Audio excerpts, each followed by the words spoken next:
Bonjour Jeanne, bonjour à tous. À la une de l'actualité, ce nouveau féminicide en Bretagne. Un homme de 38 ans est soupçonné d'avoir tué son ex-compagne avec une arme blanche à Saint-Jouan-des-Guérets en Ille-et-Vilaine. L'homme s'est ensuite retranché chez lui après les faits avant d'être abattu par un gendarme alors qu'il s'était montré menaçant avec son arme. Le combat des pompiers sur le terrain se poursuit dans l'Aude. Oui, le feu est fixé depuis jeudi soir, mais il ne sera pas maîtrisé avant dimanche, selon les autorités sur place. 16 000 hectares ont été parcourus. Vigilance donc toujours très forte aujourd'hui, d'autant que le vent et la canicule qui arrivent dans le sud de la France créent un terrain propice à la réactivation du feu. Pas de repos pour les plus de 1000 pompiers sur place. Nos journalistes ont suivi une équipe de soldats du feu hier. Récit Clément Quillonneau. Le feu est fixé, mais les pompiers, eux, restent sur le qui-vive. On a un départ de feu, on va voir ce qu'il en est. J'ai un groupe de 4 engins, j'en emmène 2 avec moi pour une reconnaissance. Et quand on aura trouvé, j'en ferai partir 2 autres. À chaque nouveau départ de feu, une équipe est immédiatement dirigée sur place. Mais il s'avère parfois compliqué d'accéder aux zones concernées. Qu'est-ce qui se passe alors? Il faut qu'on trouve la fumée en fait. C'est l'accès qui nous pose problème. Cette fois, en raison de la difficulté de la zone, ce seront les équipes dans les airs qui se chargeront de l'extinction. C'est dangereux? Plutôt, ouais. Pourquoi? La masse d'eau qui tombe, ça fait pas... Donc là, ordre de se replier. De se protéger, pas se replier, mais se protéger. Dans l'Aude, plus de 1000 pompiers sont encore mobilisés.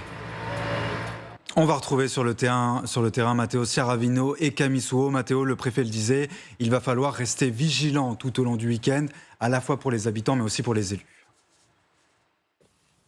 Oui, c'est cela, dans l'une des nombreuses communes où le feu est passé et a laissé derrière lui beaucoup de dégâts. Regardez sur ces images de Camille Souhaut, ce qu'on voit était un garage. Il ne reste plus qu'une carcasse puisque le feu était trop rapide, trop violent pour que les pompiers puissent le maîtriser à temps.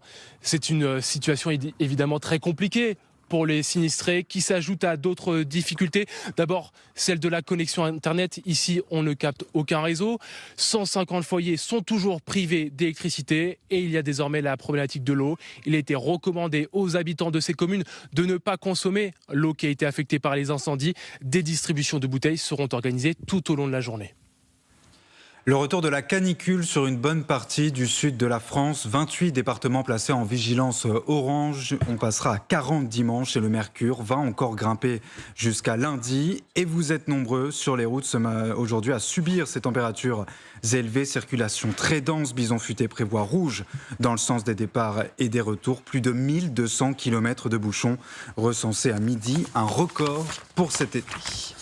À la une de l'actualité également, cet appel il y a quelques minutes entre Emmanuel Macron et le président ukrainien Volodymyr Zelensky. Les deux hommes ont évoqué, je cite, la situation diplomatique au moment où Londres annonce accueillir une réunion cet après-midi entre les conseillers sécurité européens et américains. Objectif, discuter des progrès à accomplir pour parvenir à une paix juste et durable en Ukraine, alors que Donald Trump et Vladimir Poutine, vous le savez, vont se retrouver le 15 août en Alaska. Mais cette rencontre va-t-elle pouvoir permettre des avancées majeures vers la paix? Donald Trump le reconnaît, cela s'annonce très incertain. Écoutez le président américain.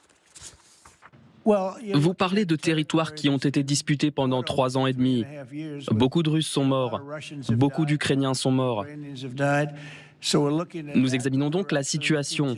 Nous cherchons à en récupérer certains, à en échanger d'autres. C'est compliqué, ce n'est vraiment pas facile. C'est très compliqué. C'était il y a 80 ans, jour pour jour, pour la deuxième fois de l'histoire, l'arme nucléaire frappait une ville japonaise, Nagasaki, 3 jours après Hiroshima. L'archipel a observé une minute de silence ce matin en hommage aux 60 de l'actualité à 15h. Jeanne.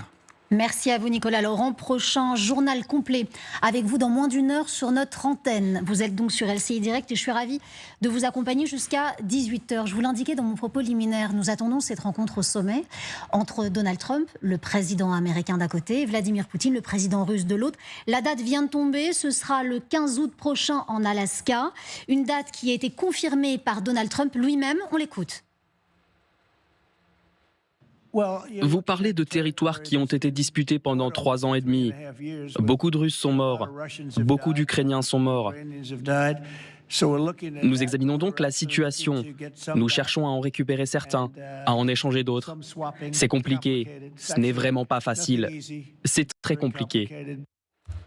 Autour de ce plateau, pour m'accompagner, le général François Chauvency, consultant en géopolitique, Bonjour. Oleg Gotsbev, professeur de géopolitique russe et d'histoire américaine à l'American University of Paris, Violeta Moscalou, maître de conférence et présidente fondatrice de Global Ukraine. Soyez tous les trois les bienvenus. Je vous propose que l'on se penche sur ce message qu'a diffusé le président américain, pas n'importe où, sur son propre réseau social, Truth Social. Et il y dit, concernant cette rencontre avec Vladimir Poutine, la rencontre tant attendue entre moi-même, en tant que président des États-Unis d'Amérique, et le président russe Vladimir Poutine aura lieu vendredi prochain, le 15 août 2025, dans le grand État de l'Alaska. Oleg Gotsbev, pourquoi l'Alaska ? Parce que c'est très symbolique d'abord, mais vous allez voir que c'est très inquiétant pour les Ukrainiens. C'est très symbolique dans la mesure où c'est vraiment là où se croisent l'histoire russe et l'histoire américaine. La colonisation de la Sibérie et la conquête de l'Ouest se termine en Alaska. Les Russes y arrivent, ils se retirent et ensuite ça devient un État américain, un territoire américain en 1867 et puis un État, le 49e État en 1959. Grand comme plus que 4 fois la France. Le plus grand État des États-Unis, mais surtout l'importance de l'Alaska pour les Américains, c'est l'immense côte qu'il y a sur l'Arctique. Or, l'Arctique, ça a déjà été dit au XIXe siècle par des gens comme Marx, par des intellectuels japonais, par Theodore Roosevelt, pas Franklin, Théodore, l'oncle. Il y a déjà très longtemps qui ont dit l'Arctique, c'est la Méditerranée du futur. Et on est en train de voir comme ça se passe. Et ce n'est pas que le pétrole. Il y a beaucoup d'enjeux géostratégiques. Et ce serait l'endroit idéal pour se rencontrer entre chefs d'État américains et chefs d'État russes, mais seulement s'il y avait la paix. Ce serait formidable comme symbole de réconciliation, de paix. Le Kremlin dit oui. L'Alaska est un choix assez logique. C'est Ushakov, en effet, le conseiller du président, qui l'a dit. Et ce qui est inquiétant pour les Ukrainiens, c'est que c'est une manière de dire, pour les Russes, et je pense pour Trump également, bon, maintenant, oublions cette affaire d'Ukraine, réglons ça vite, débarrassons-nous de cette affaire, et passons aux choses sérieuses. Parce que l'Arctique, la géostratégie de l'Arctique est une affaire très sérieuse. Et je pense, Poutine qui connaît très bien, en fait, la géopolitique de l'Arctique. Je vous rappelle le petit drapeau russe qui a été balancé, je crois, en 2007, si je ne me trompe, sur le fond marin qui est en fait le pôle Nord, le véritable pôle Nord, et non la glace qui est au-dessus. Poutine, qui connaît très bien sa géostratégie arctique, comprend, ou il a fini par comprendre qu'il avait un peu oublié des priorités importantes, que l'Ukraine, finalement, l'a empêché d'avancer dans l'Arctique. Trump, et alors pour une fois, il voit les choses d'une manière intelligente. Trump aussi semble comprendre les enjeux de l'Arctique mieux que ses présidents prédécesseurs qui ne voyaient pas, qui avaient toujours la tête au Moyen-Orient ou en Amérique latine ou ailleurs. Souvenez-vous de l'affaire du Groenland. Alors évidemment, il ne va pas s'emparer du Groenland, mais c'était une manière, typiquement Trump, de dire c'est un enjeu important. Et malheureusement, ça veut dire, bon, Poutine, Trump, allons-y, réconcilions-nous, passons aux choses sérieuses avant que les Chinois ne deviennent très importants en Arctique. Et ils sont sur le départ, ils y sont déjà présents dans l'Arctique. Bon, rapidement, réglons l'affaire de l'Ukraine. Toi, tu vois quoi? Le Donbass ou le Lugansk en même temps? Tu veux garder la Crimée? Oui, non. Ils vont négocier. La bonne nouvelle, c'est que ça peut arriver à la fin de la guerre. La mauvaise nouvelle, c'est que apparemment c'est une discussion pour voir combien va coûter à l'Ukraine la fin de cette guerre. Et sans Zelensky, il ne semble pas qu'il soit invité en Alaska.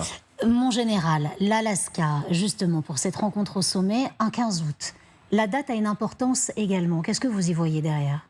Moi, pour la date, je n'y vois pas grand-chose. Je dis simplement que une semaine d'organisation, pour qu'il y ait cette rencontre. On est surtout finalement à une rencontre importante sans tenir compte de la date. C'est une date importante parce que là, Poutine a obtenu ce qu'il voulait, une rencontre avec Trump. C'était quelque chose qui était désiré depuis des semaines, sinon des mois. Ça prouve que la Russie revient au même niveau que les États-Unis en termes de rapport de force, en termes de rapport entre les États. Et ce que recherche Vladimir Poutine depuis des années, c'est cette reconnaissance internationale. La Russie est une grande puissance. Alors il n'y aura peut-être que l'image, il n'y aura peut-être que cette rencontre, il n'y aura peut-être pas les faits derrière qui soient économiques, sinon même militaires. Mais Poutine se voit reconnu comme un interlocuteur crédible, à la face, je dirais, de la communauté internationale, puisque jusqu'à présent, c'était quand même, c'est pas ce qui était souhaité. Il est réhabilité avec cette rencontre ? Je pense qu'il a une part de réhabilitation, effectivement. Surtout, c'est ce que vient de dire Oleg, toutes les conséquences en termes de marchandage territorial, et dont on a quand même on a beaucoup de flou. Mais quand on parle d'échange de territoire... Et on y viendra après.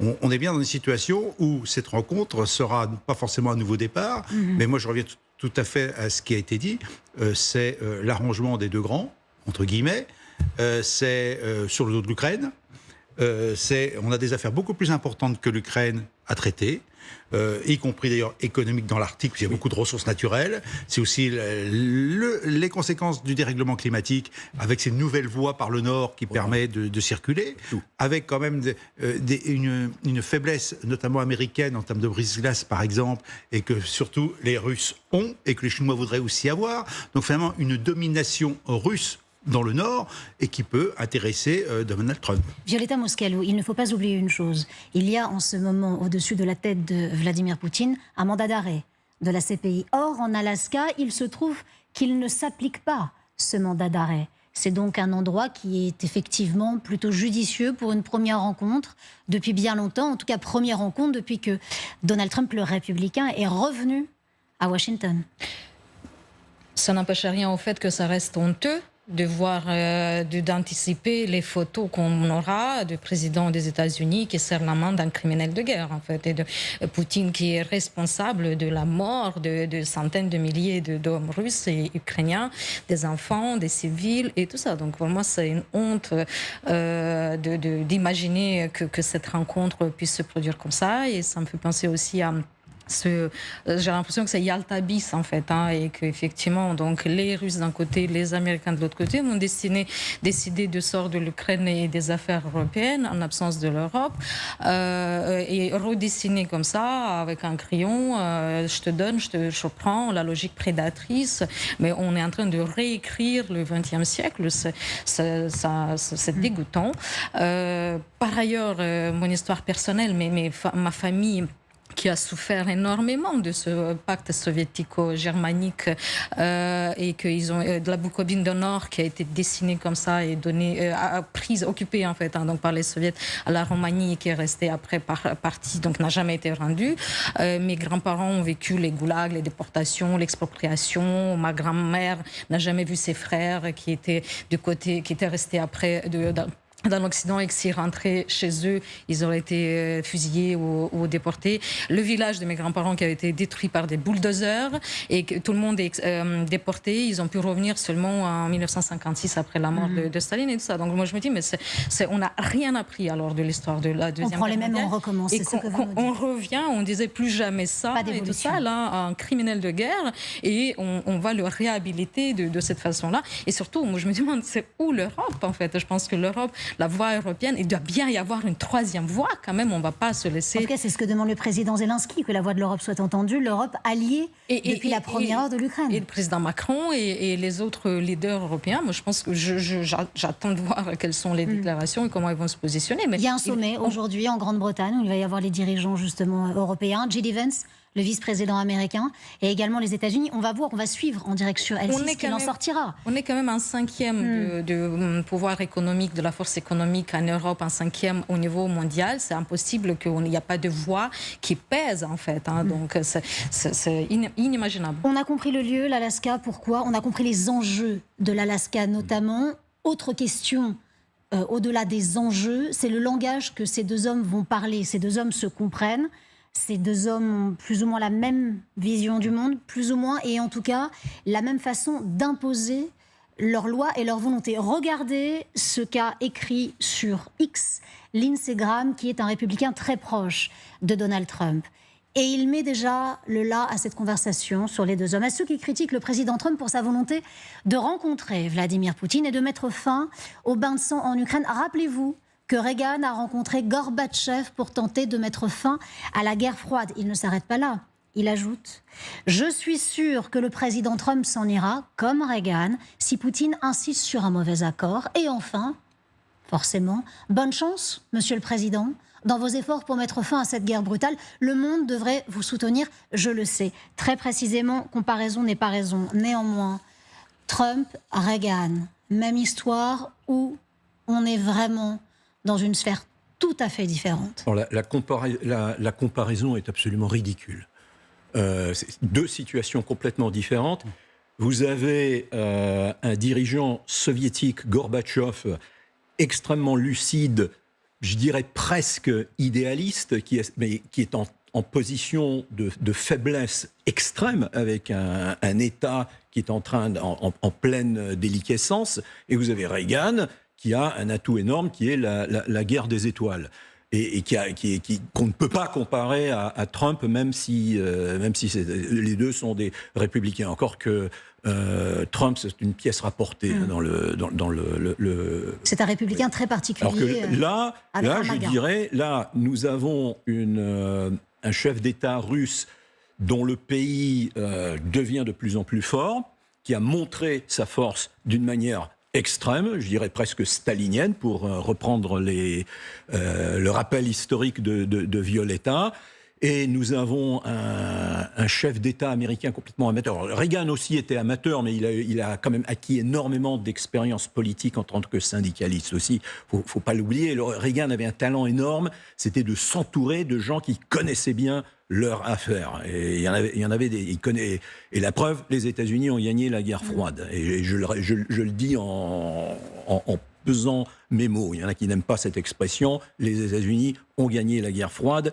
Il y avait aussi la faiblesse extrême de l'URSS, mais il y avait aussi l'intelligence diplomatique et géostratégique du côté des États-Unis, de l'OTAN et en partie de l'Occident.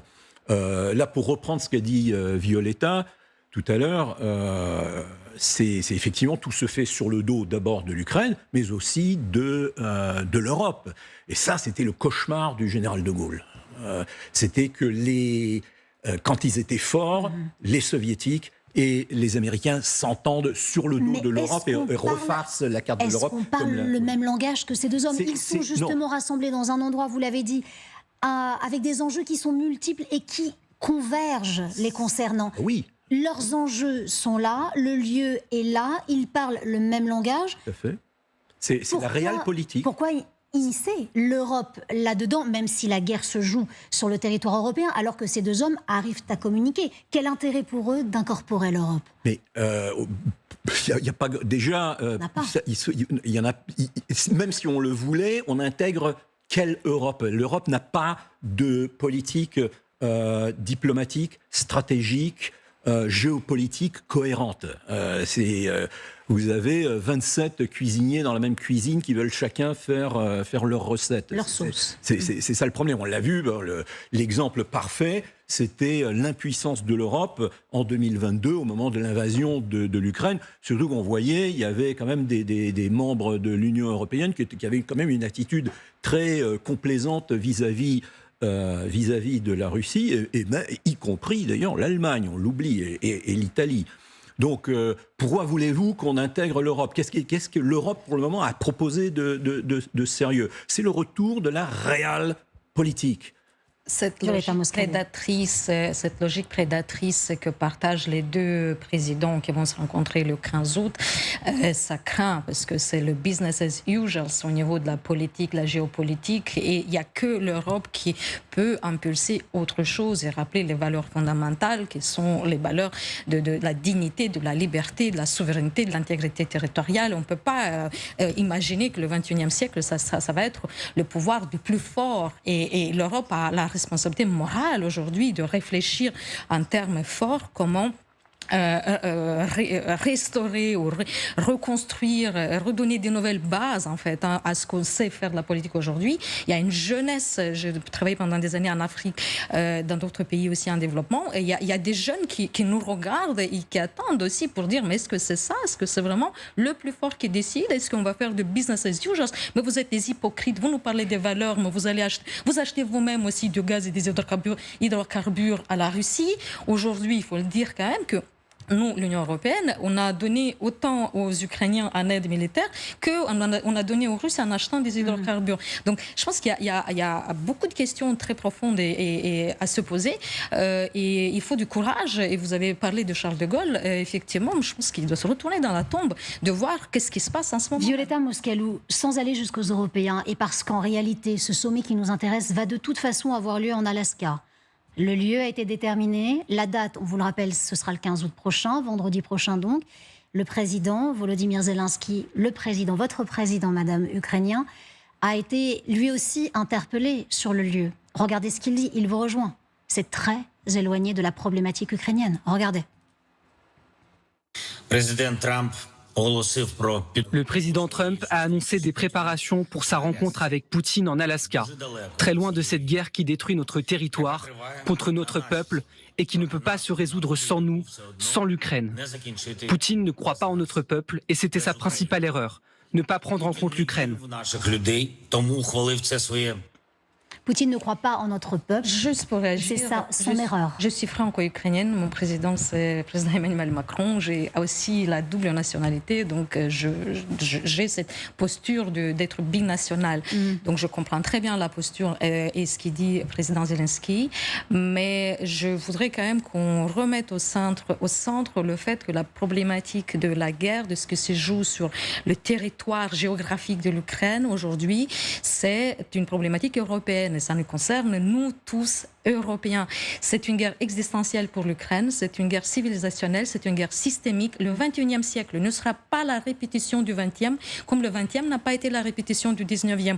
Et c'est en Ukraine aujourd'hui qu'on a un laboratoire de ce qui est en train de se modéliser pour les nouvelles institutions démocratiques et pour tout ce qui se passe du point de vue de la technologie de la guerre du 21e siècle.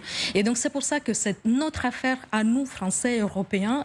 Il ne faut pas croire que si demain il y a un cessez-le-feu et une espèce de capitulation déguisée donnée à l'Ukraine, que la Russie, le Poutine, il s'arrête, il se calme, il est content, il va faire quoi? Il va commencer, vous pensez, à s'occuper de son peuple, de ses infrastructures dégradées ou autre chose? Non, il va aller chercher, manger autre chose parce qu'il est dans une logique revanchiste et il l'a dit lui-même. C'est pas nous qu'on invente en fait. Il a dit qu'il veut restaurer la puissance de l'Empire soviétique, de la Russie tsariste. Pierre le Grand, c'est son symbole. Et Staline, Pierre le Grand. Et Staline est un héros. Général Chovancy, une question pour vous, si vous le permettez.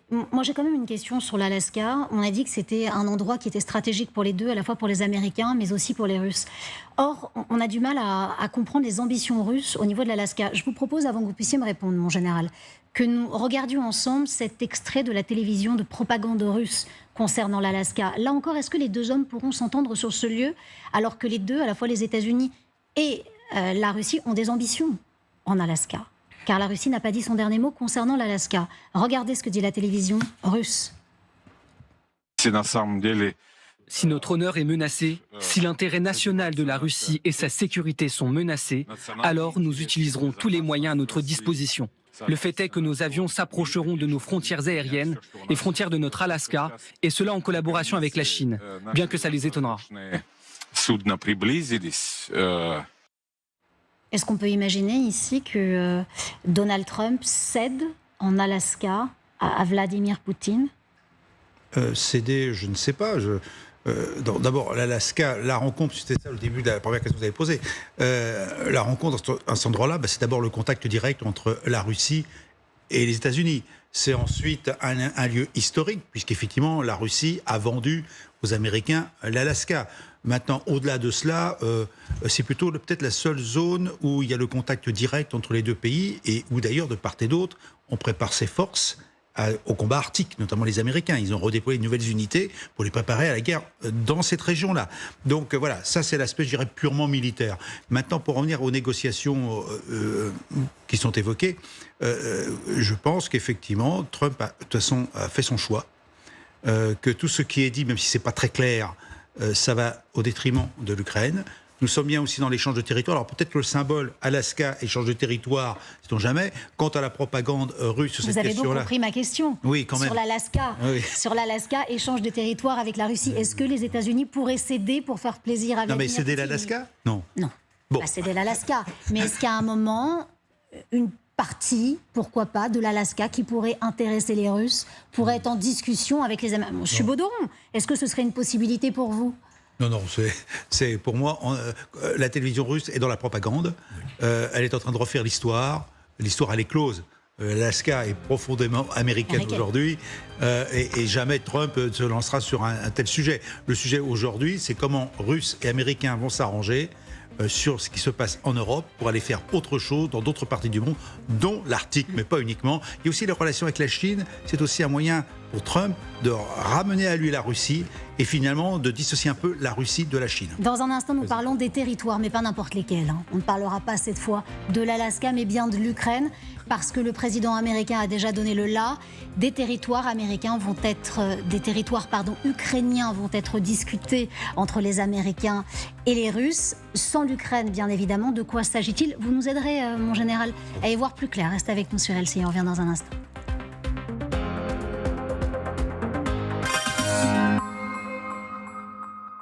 Ah, Marseille, ma belle. Pour Get Your Guide, on le fait à la bien. Suis-moi, je te guide. Laisse ma ville te parler. Écoute sa voix. Du Vieux-Port au Cours-Julien. Des rires, des couleurs à chaque recoin. Des instants gravés, des souvenirs à jamais. Marseille crée les codes. Suis-moi, je les décode. Découvre l'âme de ma ville sur Get Your Guide.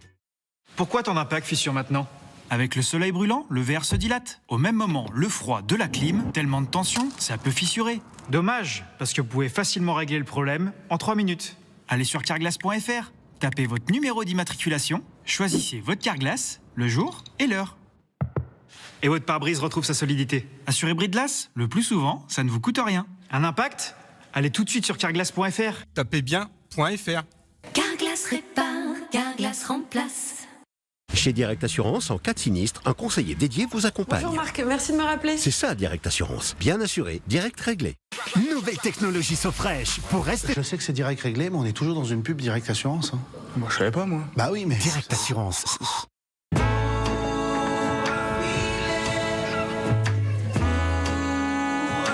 Tous les rêves commencent par une bonne nuit. Réveillez-vous. Il est temps de bien dormir.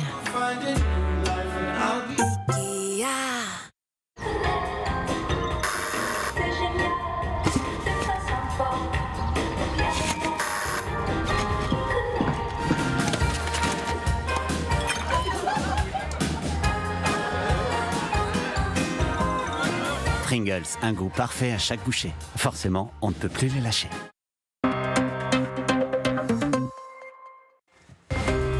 De retour sur LCI Direct, nous sommes ensemble jusqu'à 18h. Nous parlons de cette rencontre au sommet entre Donald Trump et Vladimir Poutine. Nous avons la date, le 15 août. Nous avons l'endroit, l'Alaska. Et nous savons d'ores et déjà, de la voix du président américain, que des territoires ukrainiens devraient être cédés. On l'écoute, le président américain.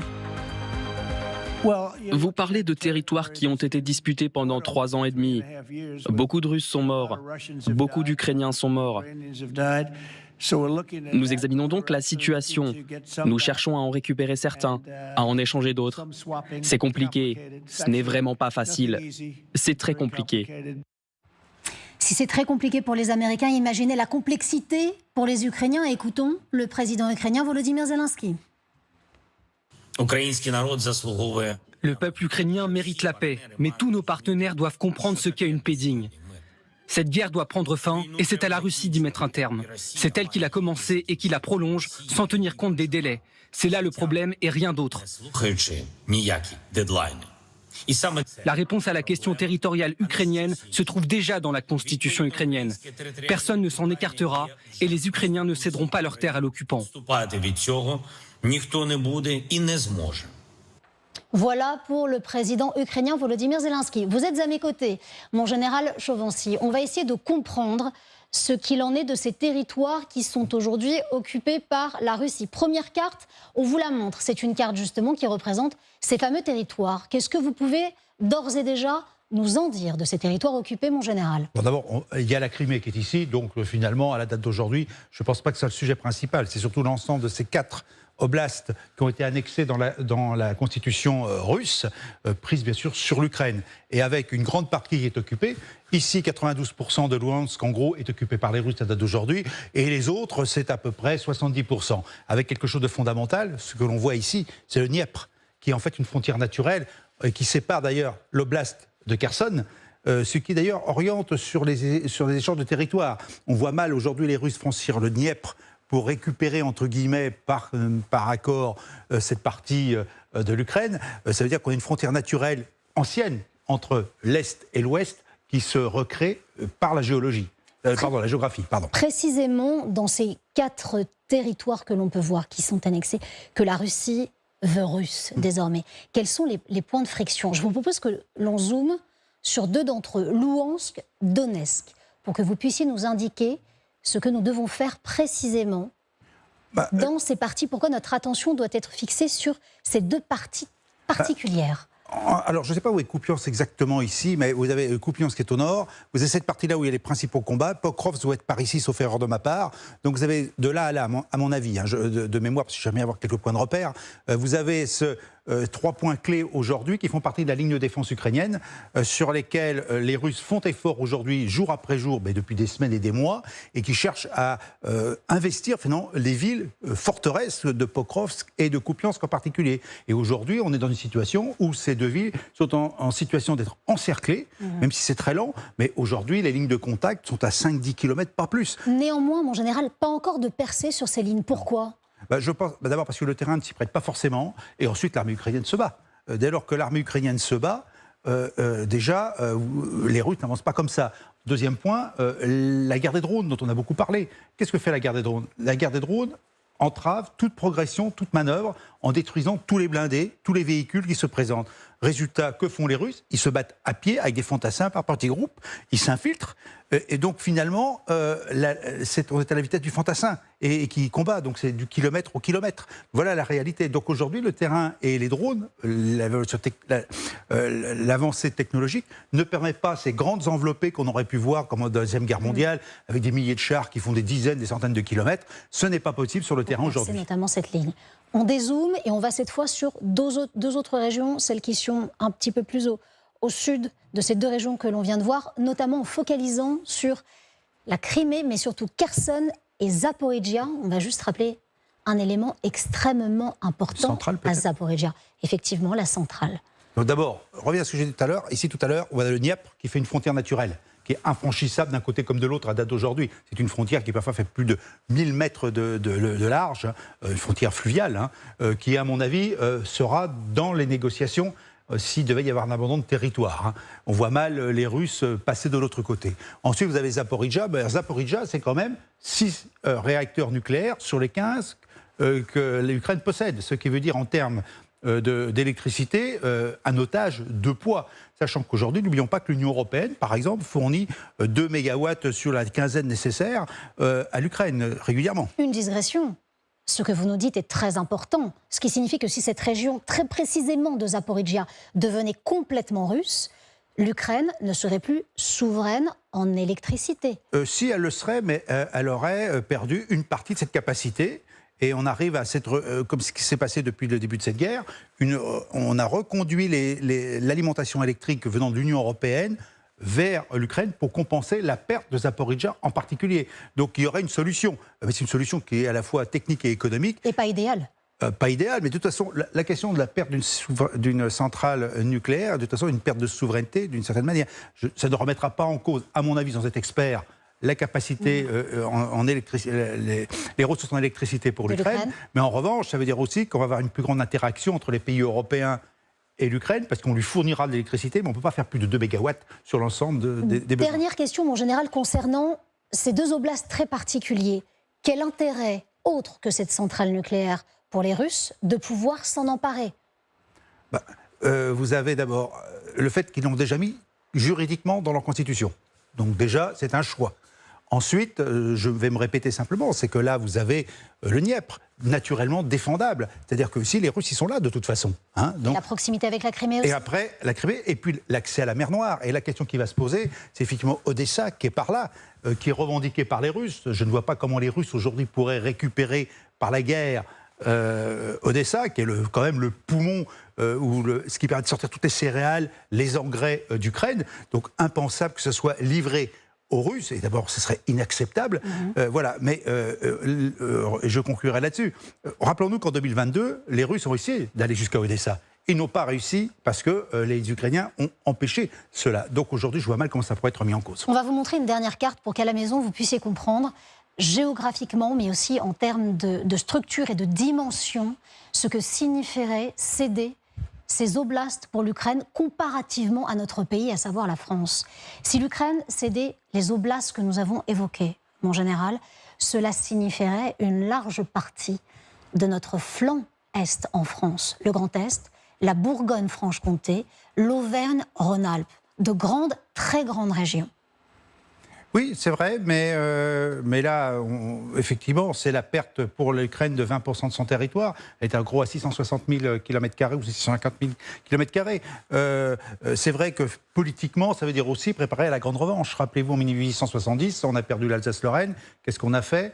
On a préparé la grande revanche pour 40 ans après, et tout le système éducatif a formé les enfants de le plus jeune âge à reprendre les armes plus tard et à ne pas accepter la perte de l'Alsace-Lorraine. Ce qui est fini quand même par une guerre. Ce qui veut dire que si ça se passe aussi comme cela, vous allez voir que dans 30 ans, une nouvelle guerre rééclatera entre la Russie et l'Ukraine, ce qui veut dire d'un côté, l'Europe aura soutenu l'Ukraine pour qu'elle puisse se défendre, et de l'autre côté, la Russie se sera réarmée encore plus qu'aujourd'hui pour être sûr que ça n'arrive pas. Donc vous voyez, on met les prémices d'une guerre future en fonction des négociations qui auront lieu aujourd'hui. Et puis rappelons-nous aussi qu'ici, dans ces oblasts, vous avez beaucoup de ressources naturelles, minières, notamment dans le Donbass, et agricoles. Les grandes plaines agricoles se trouvent là.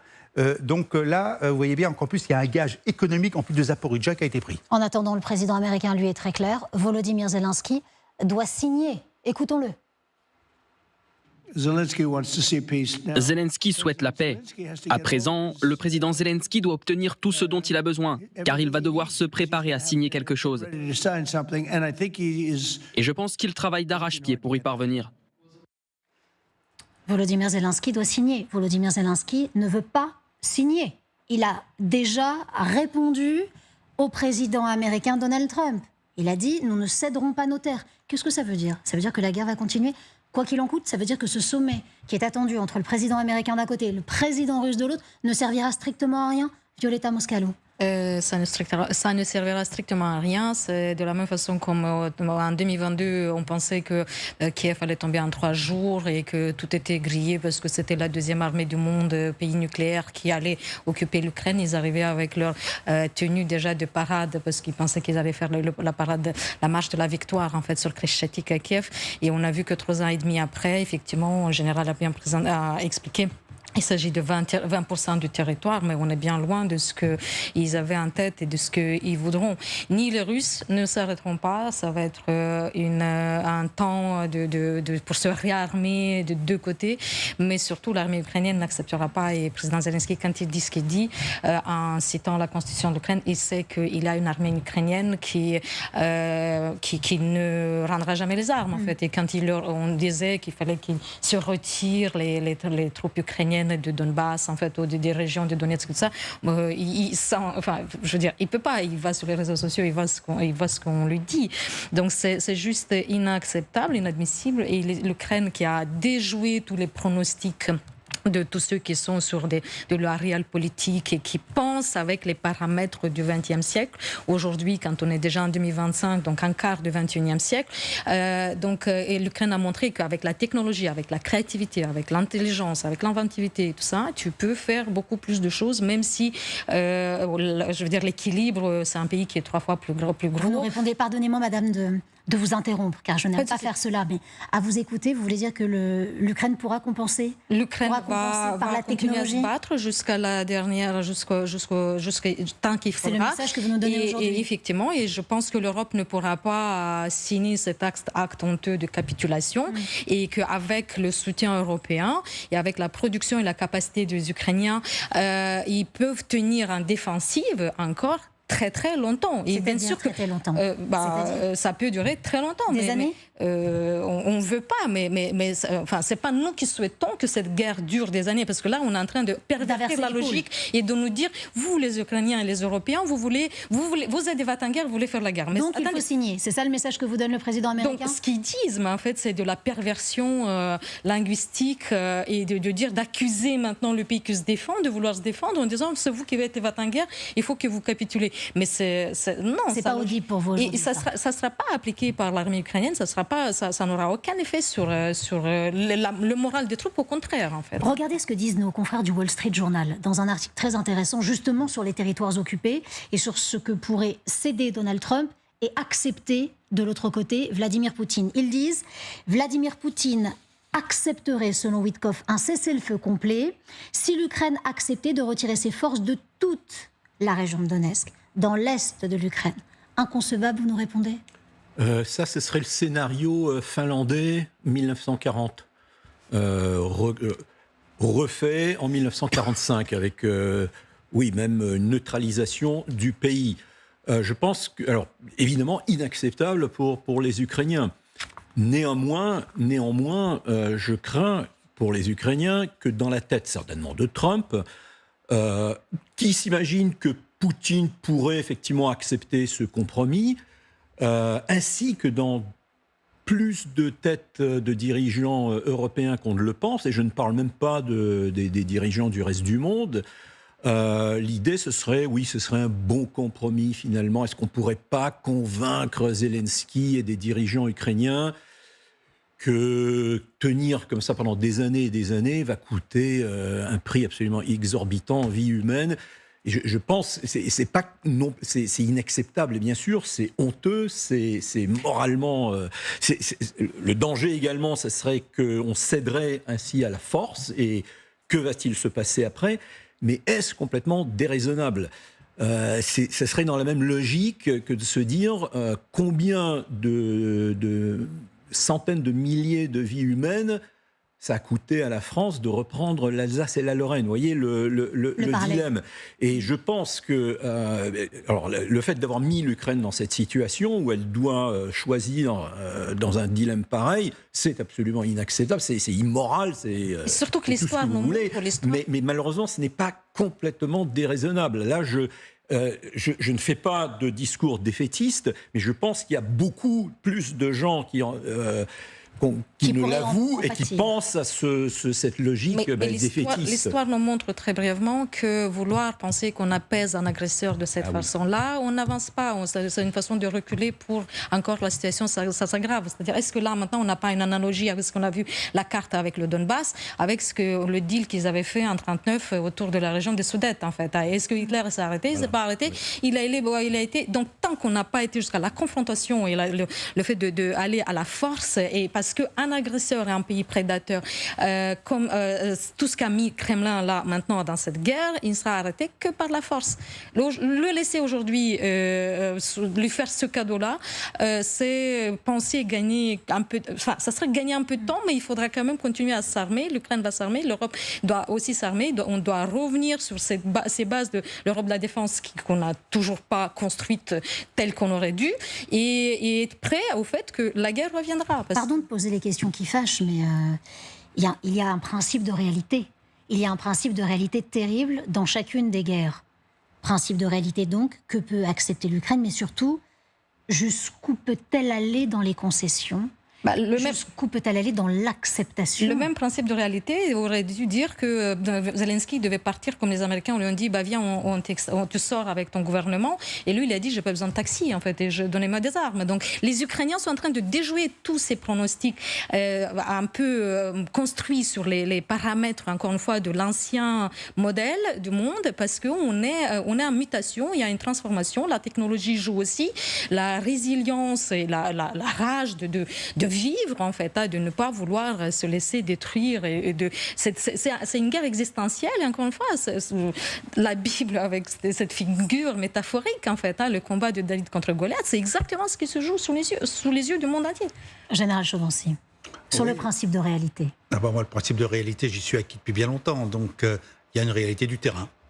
Alors, qu'il y a une menace existentielle, sans aucun doute, mais la menace existentielle est confrontée à la réalité. Et il y a un moment, il va falloir négocier d'une manière ou d'une autre. Alors, les termes du contrat sont assez difficiles à définir. Ça veut dire qu'il y a peut-être un vaincu et un vainqueur. Alors, effectivement, quand on dit ça, ça voudrait dire être défaitiste, certainement pas. Ça veut surtout dire qu'être vaincu, il faut accepter la défaite. Pour l'instant, effectivement, les Ukrainiens n'acceptent pas la défaite et ils ont encore les moyens de résister. La question est de savoir combien de temps, avec quoi, avec qui. Ce n'est pas les Européens qui iront se battre aux côtés des Ukrainiens. Ça, il n'en est absolument pas question. Donc les Ukrainiens, de toute façon, seront seuls. Ils auront peut-être des équipements militaires, mais qui vont arriver au fur et à mesure, en fonction, effectivement, des capacités de production. Que les Américains en vendent, bon, ça donnera du plus. Mais pour l'instant, qu'est-ce que l'on voit? C'est que les Ukrainiens résistent, mais reculent. Pas des kilomètres et des kilomètres, mais reculent quand même. Et que de l'autre côté, les Russes continuent à avancer, malgré tout ce qu'on leur a mis comme commentaire, en disant qu'ils n'avaient plus de soldats, que c'était de la chair à canon, qu'ils n'avaient plus de moyens, et n'empêche que pour l'instant, ils se battent aussi. Alors bien sûr, on ne se bat pas pour les mêmes causes. D'un côté, on se bat pour défendre sa terre, et on est beaucoup plus fort moralement pour défendre sa terre. C'est ce que montre l'armée ukrainienne, et beaucoup devraient en tirer quelques leçons d'ailleurs, ça serait pas mal en Europe. Et de l'autre côté... Vous pensez à qui, mon général Chauvency? Nos Occidentaux bien ancrés dans leurs habitations, de leurs problèmes de leur vie quotidienne et de leurs vacances d'été, par exemple, auxquels il ne faudrait surtout pas toucher, et encore moins à leur frigo à la fin du mois. Bon, ceci étant dit, c'est une vacherie que je dis au passage, mais c'est un peu la mentalité. On vous connaît. Voilà, donc c'est un peu la mentalité. Nous sommes habitués à vivre confortablement, bien sûr avec des soucis, mais pas au point de mettre en jeu notre existentialité, oserais-je dire. Là, ce que nous apprennent les Ukrainiens, c'est que c'est possible, ça peut arriver, ce qui veut dire Europe de la défense, se réarmer moralement, se réarmer militairement, peut-être aussi en termes de démographie, parce que le problème de la démographie se pose aussi indirectement, plein de sujets comme ça. Nous sommes effectivement dans un nouveau monde, alors pas forcément le monde que vous imaginez, parce que je pense que c'est le monde du rapport de force qui arrive, et que si on n'a pas compris que le rapport de force est dans plusieurs registres, et qu'on ne s'y prépare pas, on perdra. Alors maintenant, du côté russe, effectivement, aujourd'hui, on voit bien qu'ils ont la main. Ils ont la main parce que Trump leur donne la main, c'est une réalité. Et que je vois mal aujourd'hui comment les Ukrainiens, qui ne sont pas à la table des négociations à date d'aujourd'hui, pas plus que les Européens, seront capables de proposer leur agenda. Parce que moi, ce que j'entends depuis plusieurs mois comme agenda, c'est vous les Russes, vous devez partir, parce qu'en fait, considérez-vous que vous avez perdu, et que nous, on va gagner, et que nous allons remplir nos contrats. Pour l'instant, ce n'est pas ce qui se passe avec le principe de réalité. Vous avez évoqué un instant les armes. Le principe de réalité, ce sont aussi les armes qui sont notamment fournies à l'Ukraine par les Américains et aussi par les Européens. Ce grand plan d'1 milliard par l'Europe et l'OTAN pour aider les Ukrainiens qui devraient arriver. Néanmoins, regardez ce que disent nos confrères de CNN concernant les armes américaines. Le Pentagone et cette nouvelle politique du Pentagone qui pourrait réorienter les armes dédiées à l'Ukraine, réorienter où vers l'Amérique, vers les États-Unis. Le Pentagone pourrait garder ces armes américaines. Alors, lorsqu'on a vu cet article, quand on l'a lu, quand on se rend compte de ce que le Pentagone voudrait mettre en place, la première question d'abord, c'est y a-t-il une pénurie au niveau des armes au sein même des États-Unis? Parce que pour réapatrier les armes qui étaient prévues pour les Ukrainiens, parce qu'on rappelle qu'il y a aussi des armes qui ne sont certainement pas données gratuitement. On parle ici d'armes qui devraient être payées par l'OTAN, l'Europe, pour aider l'Ukraine. Est-ce qu'il y a une pénurie d'armes en ce moment américaine? Est-ce qu'on doit s'inquiéter déjà de ce côté-là? D'abord, un chiffre quand même qui est un peu décalé, mais qui est bon de citer, c'est qu'aujourd'hui, c'est l'Union européenne, enfin l'Europe, qui donne plus d'équipements militaires que les États-Unis. Parce que depuis que Trump est là, il n'y a pas grand-chose de neuf. Voilà. Donc déjà, l'Europe a un peu pris la main avec les moyens qu'elle avait. Maintenant, pour les Américains, n'oublions pas qu'ils ont aussi soutenu Israël au Moyen-Orient. Et qu'une grande partie des armes, notamment solaires, antimissiles, ont été, et c'est cela qui est un embargo en quelque sorte, un retour aux États-Unis. Beaucoup ont été donnés aux Israéliens. 2 guerres en même temps, les Américains ne savent plus faire. Donc surtout que ça consomme beaucoup de munitions, ce à quoi je pense personne ne s'était jamais posé la question, est-ce qu'on aurait assez de munitions? Les guerres devront être courtes, on nous le dit à chaque fois, et à chaque fois elles sont longues, et avec des moyens technologiques différents. Mais c'est une question de choix, ça veut dire que le choix est fait. Les États-Unis, s'ils doivent se retirer d'une guerre, ce sera de la guerre en Ukraine. Tout à fait, et puis autre part, il faut aussi que les usines soient avec des lignes de production à la hauteur, et en plus les armes modernes dont on parle sont des armes qui mettent beaucoup de temps à être fabriquées. Une batterie patriote, c'est plus d'1 an.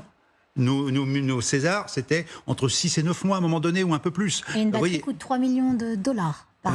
Une batterie, c'est 1 milliard, une batterie patriote. Et le missile, c'est 3 millions de... Voilà. Mais c'est une formidable stratégie pour relancer la situation de l'emploi, parce que les États-Unis, quand ils nous font racheter des armes qu'eux, ils fabriquent et qu'ils ont de l'emploi, c'est aussi une façon de faire du business, entre guillemets, sur la guerre. Je voulais juste revenir sur le fait, est-ce que les Ukrainiens, s'ils vont se sentir lâchés par les Américains, ils vont lâcher les armes. Moi, je ne serais pas surprise si un jour ils nous disent Zelensky et son entourage, et ben si c'est comme ça, nous l'arme nucléaire on l'avait, on sait le faire, et si vous nous poussez jusqu'à nos retranchements pour devoir vraiment compter que sur nous-mêmes, ben alors désolé, mais alors on va se battre jusqu'au bout. C'est ça qu'il faut comprendre, la logique de l'Ukraine qui n'a pas le choix au vu de l'histoire séculaire en fait qui remonte à toutes les guerres qu'on a subies de la part des Russes, à tous les mauvais traitements, à qu'est-ce qui va se passer dans ces territoires, effectivement, les 4 régions qui sont occupées et tout. Donc les Ukrainiens n'abandonneront pas, ne lâcheront pas les armes, et il faut quand même garder ça en tête. Et les Européens dans tout ça, est-ce qu'ils sont dans l'antichambre alors que ce sommet va avoir lieu le 15 août prochain en Alaska, sans l'Ukraine, sans les Européens, avec les Américains et avec les Russes? On en parle dans un instant sur LCI. D'art, elle nous reçoit dans son appartement à Paris. Bonjour Suzanne. Bonjour, merci de nous accueillir. Comment vas-tu? Bien. Bienvenue chez moi. Merci beaucoup. Suzanne Van Hagen, collectionneuse, présidente de l'International Board des Amis du Palais de Tokyo, ce qui est un beau titre. On a la chance d'être aujourd'hui devant ce tableau de Picasso de 1967. Quel est le sens de ce tableau devant nous aujourd'hui? Donc tu vois sur le côté droit le petit moine qui est Saint-Antoine, et regardant sa Bible ou son livre, je pense que ça doit être la Bible, vous voyez le gommage de Picasso entre le moine et cette belle jeune fille qui est assise toute nue à la plage. Elle porte juste une paire de chaussures. D'ailleurs, quand Diana Picasso est venue il y a 15 ans chez moi, la seule chose qu'elle a dit, oh, cute shoes. Donc elle n'a pas eu d'autres commentaires sur ce dessin. Aussi l'histoire, comment j'ai acheté ce dessin est très drôle. Donc je me trouve dans un train. Je suis assise à côté d'un monsieur, et bon, c'était long, donc on a entamé une conversation, et il me dit, je vais à Paris. Je dis, ah, qu'est-ce que vous allez faire? Il me dit, je vais vendre un dessin que j'ai, et je vais faire restaurer. J'ai dit, ah oui. Et donc il me l'a montré entre le compartiment et les 2 compartiments, et c'était ce très grand dessin. Donc le flash a été. Voilà. Merci Suzanne pour cette confession du cœur et d'une belle partie de ta vie.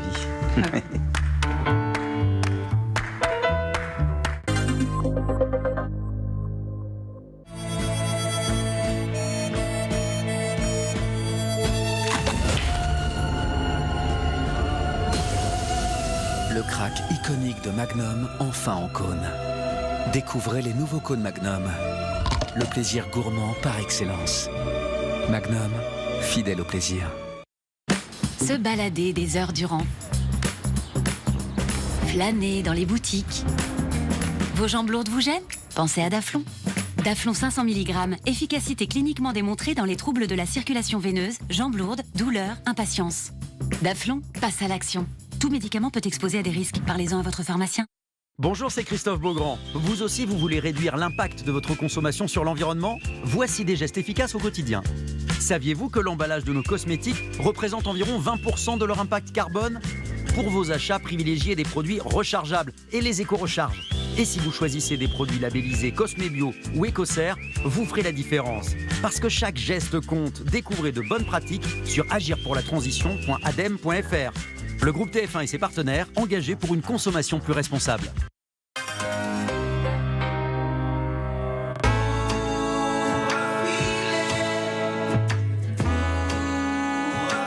Tous les rêves commencent par une bonne nuit. Réveillez-vous. Il est temps de bien dormir. Quoi? Tout ça? Pour ce prix? Je peux voir? Il y en a encore que ça étonne. Leclerc est moins cher que Carrefour, Intermarché ou Lidl par exemple. Et chez vous, vérifiez qui est le moins cher sur l'appli Mon Leclerc. Leclerc. Après avoir utilisé Kayak, vous aurez envie de tout comparer.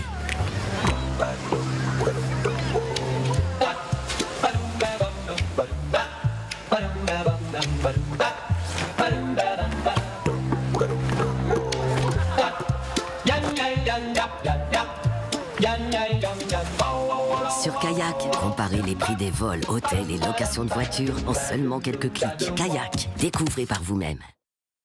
Pour moi, ce projet ne pouvait pas finir au fond d'un tiroir. Il fallait que je le réalise. Je n'avais aucune expérience en design. Je n'avais aucune expérience en business.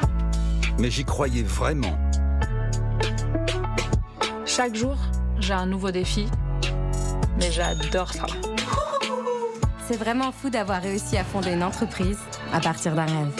Nous sommes Chic-Boom Beauty. Voici Super Nous Ceramics. sommes Finistère. Nous sommes Stapelstein et nous sommes propulsés par Shopify. La météo, avec CIC Entreprises à mission. Une banque peut choisir de miser sur le talent d'où qu'il vienne.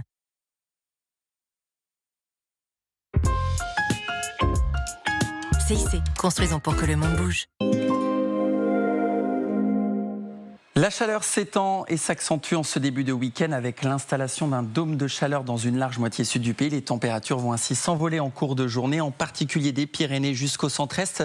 C'est là où les valeurs seront les plus élevées, dépassant souvent les 35 degrés. D'où cette vigilance orange à la canicule. Elle concerne 17 départements, depuis l'Occitanie jusqu'aux Alpes, en passant par l'Auvergne ou encore par la Dordogne. Des températures qui resteront également élevées la nuit au cours des prochains jours. Voici les températures prévues donc pour cette après-midi. 40 degrés possibles du côté de l'Auvergne, mais aussi en vallée du Rhône. 39 pour le midi toulousain. Il n'y a que dans un petit quart nord-ouest où les températures resteront nettement plus respirables. 22, 23 degrés en Bretagne ou encore 30 degrés du côté de l'Île-de-France. Le tout avec un ciel souvent bien dégagé. On aura simplement un léger voile d'altitude cet après-midi entre le Morvan et la plaine d'Alsace. Et puis, comme les jours précédents, quelques bourgeonnements nuageux en montagne vers les Pyrénées ou encore le Massif central. Ça pourrait occasionner une averse, voire un coup de tonnerre. Pour la suite, bien, toujours ces conditions anticycloniques très largement dominantes.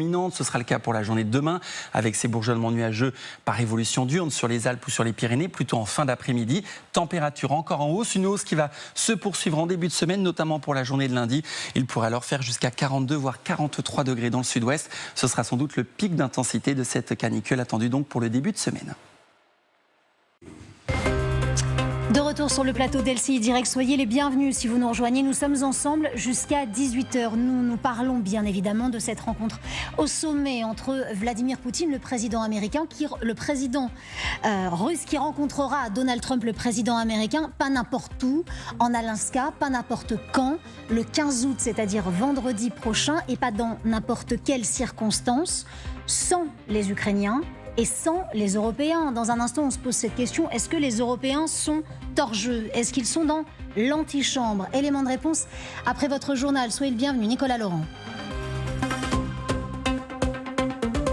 Bonjour Jeanne, bonjour à tous. À la une de l'actualité aujourd'hui, le combat des pompiers qui se poursuit dans l'Aude. Oui, le feu est fixé depuis jeudi soir, mais il ne sera pas maîtrisé avant dimanche, indiquent les autorités sur place. Vigilance donc toujours très forte, d'autant que la canicule et les vents très forts sont propices à la réactivation du feu. On vous emmène aujourd'hui au plus proche de l'incendie puisque nos équipes ont suivi une équipe de pompiers. Regardez.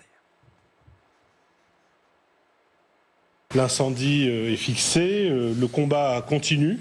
Les pompiers travaillent toujours sur sur les reprises. Tant qu'on n'a pas gratté justement pour s'assurer qu'on n'ait pas de racines ou d'autres végétaux dessous qui pourraient, avec le vent et la température, se réincendier, ça fait partie des points de vigilance qui nous amènent à penser que le feu ne sera pas éteint avant plusieurs semaines. On va retrouver sur le terrain Matteo Ciaravino et Camille Souhaut. Le feu, on le disait, a parcouru plus de 16 000 hectares au total et les dégâts sur place, vous le constatez Matteo, sont très nombreux. Oui, c'est cela, feu fixé mais toujours pas maîtrisé. C'est ce que nous a confirmé le préfet de l'Aude et pour tout vous dire, il ne s'avère pas très optimiste pour la suite du week-end car à mesure que les heures passent, eh bien, le mercure augmente. On est désormais autour des 30 degrés et on va atteindre les 36 degrés puisque nous sommes ici dans le département de l'Aude en vigilance orange canicule. Dès demain, la température va frôler les 40 degrés et on le sait, c'est un paramètre déterminant pour les reprises de feu, ce qui laisse à penser que la journée de demain sera très difficile pour les sapeurs-pompiers. Le feu ne sera probablement pas maîtrisé d'ici la fin du week-end. Le retour de la canicule à présent sur une bonne partie sud du territoire. 28 départements placés en vigilance orange par Météo France. On passera à 40 dimanche et le mercure va encore grimper jusqu'à lundi. C'est dans la vallée du Rhône que les températures seront les plus élevées cet après-midi, jusqu'à 40 degrés à Montélimar. Et vous êtes nombreux sur les routes à subir ces températures élevées. Certains d'entre vous, pour justement éviter cette chaleur et les bouchons, ont décidé de partir très tôt ce matin. Sujet, Elsa Assalit. Le préfet a renforcé la protection des lieux de culte chrétiens à l'occasion de la fête de l'Assomption le 15 août prochain, dans un contexte, je cite le ministre de l'Intérieur, d'augmentation des actes antichrétiens. À la une de l'actualité également, ce nouveau féminicide en Bretagne. Un homme de 38 ans est soupçonné d'avoir tué son ex-compagne avec une arme blanche à Saint-Jouin-des-Guérets en Ille-et-Vilaine. L'homme s'est ensuite retranché chez lui après les faits avant d'être abattu par un gendarme alors qu'il s'était montré menaçant avec son arme. À la une de l'actualité également, le compte à rebours est lancé avant cette rencontre entre Donald Trump et Vladimir Poutine. Les deux hommes se retrouveront le 15 août en Alaska, première visite du président russe aux États-Unis depuis 2015. Mais cette rencontre va-t-elle pouvoir permettre des avancées majeures vers la paix? Donald Trump le reconnaît, cela s'annonce très incertain. Écoutez le président américain. Est-ce la dernière chance pour la Russie d'instaurer la paix? Je n'aime pas utiliser l'expression « dernière chance ».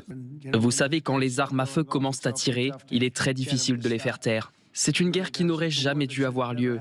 Elle n'aurait jamais eu lieu si j'avais été président. Il n'y a aucune raison pour qu'elle ait lieu. Mais je pense que nous approchons d'un accord. Ce n'était pas ma guerre, c'était celle de Biden. Après, Emmanuel Macron et Volodymyr Zelensky se sont entretenus au téléphone ce midi. Au menu, la situation diplomatique. Il est vraiment important que les Russes ne parviennent pas à tromper qui que ce soit une nouvelle fois, a déclaré le président ukrainien, alors qu'on a appris aussi cet après-midi qu'une réunion de sécurité doit avoir lieu à Londres entre Européens et Américains. Objectif, discuter des progrès à accomplir pour parvenir à une paix juste et durable en Ukraine. C'était il y a 80 ans, jour pour jour, pour la deuxième fois de l'histoire, l'arme nucléaire frappait une ville japonaise, Nagasaki, 3 jours après Hiroshima. L'archipel a observé 1 minute de silence ce matin en hommage aux 74 000 victimes. Voici pour l'essentiel de l'actualité, Jeanne, à 16h. Merci beaucoup Nicolas Laurent. Prochain point et journal complet avec vous à 18h. Nous vous en parlons depuis le début de cette émission, cette rencontre en sommet entre Vladimir Poutine, le président russe, Donald Trump, le président américain, avec un absent, cruellement.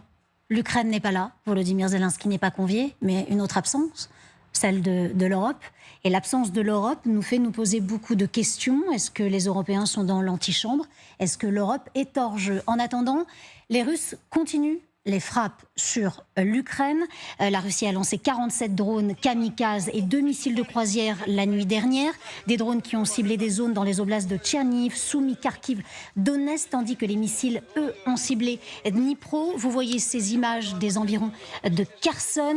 2 morts, 16 blessés après une attaque de drones russes contre un bus. 2 hommes donc ont été tués, 16 autres personnes ont été blessées. Ce drone russe a été lancé comme une attaque contre ce bus dans cette région de Kherson au petit matin. C'est ce qu'a affirmé l'administration militaire de l'Oblast, sur Telegram notamment. Et selon la police, 2 autres personnes se trouvent actuellement dans un état très grave. Avant qu'on évoque ensemble autour de ce plateau l'Europe. Général Chouvency, Oleg Gozbev et Violeta Moscalou, j'aimerais qu'on déchiffre ce message envoyé par la Russie. Les frappes, elles ne s'arrêtent pas. Les morts, ils continuent. On rappelle qu'il y avait un ultimatum américain pour cesser la guerre qui a pris fin hier. Qui a des nouvelles de l'ultimatum et des sanctions? Personne. On rappelle qu'il y a donc une visite vendredi prochain prévue au sommet entre les deux dirigeants américains et russes. Néanmoins, les frappes, elles continuent. C'est quoi le message qui est envoyé au monde aujourd'hui? C'est un message de force. C'est nous qui avons la main, comme a dit le général Chauvency il y a quelques minutes. C'est nous qui sommes en position de force. Nous pouvons négocier, mais sachez que nous n'avons rien à céder. C'est ça le message. Et moins l'Ukraine est prête à faire des concessions, plus elle va le payer cher. Voilà. C'est un message de terreur aussi. C'est du pur terrorisme. Comme vous ne céderez pas sur vos terres, nous ne céderons pas sur les frappes. Voilà. La loi du talion? Oui, c'est du terrorisme. C'est pas la loi du talion. Là, c'est du pur terrorisme. C'est comme le blitz sur Londres, voilà. Alors, ou l'anéantissement de Varsovie en 1945. C'est dans ce contexte dramatique, dans ce contexte de guerre, alors qu'on le rappelle, un sommet au plus haut lieu va avoir lieu la semaine prochaine en Alaska, pas n'importe où, on l'a d'ailleurs évoqué, entre les présidents américains et les présidents russes. Ces frappes auxquelles on assiste, et ce sommet européen, c'est ce qu'on a appris. Le Royaume-Uni qui accueille aujourd'hui une réunion sur la sécurité avec des responsables américains. On sait que J.D. Vance est déjà sur place depuis hier. Il sera donc de la partie pour ce sommet sécuritaire. On sait qu'il y aura des responsables de l'Ukraine, des responsables de l'Europe. Un sommet, oui, mais pourquoi, mon général? On a du mal à comprendre ce qui se joue. Essayer d'influencer en amont ce qui va se passer le 15 août, puisque de toute façon, Vance sera là.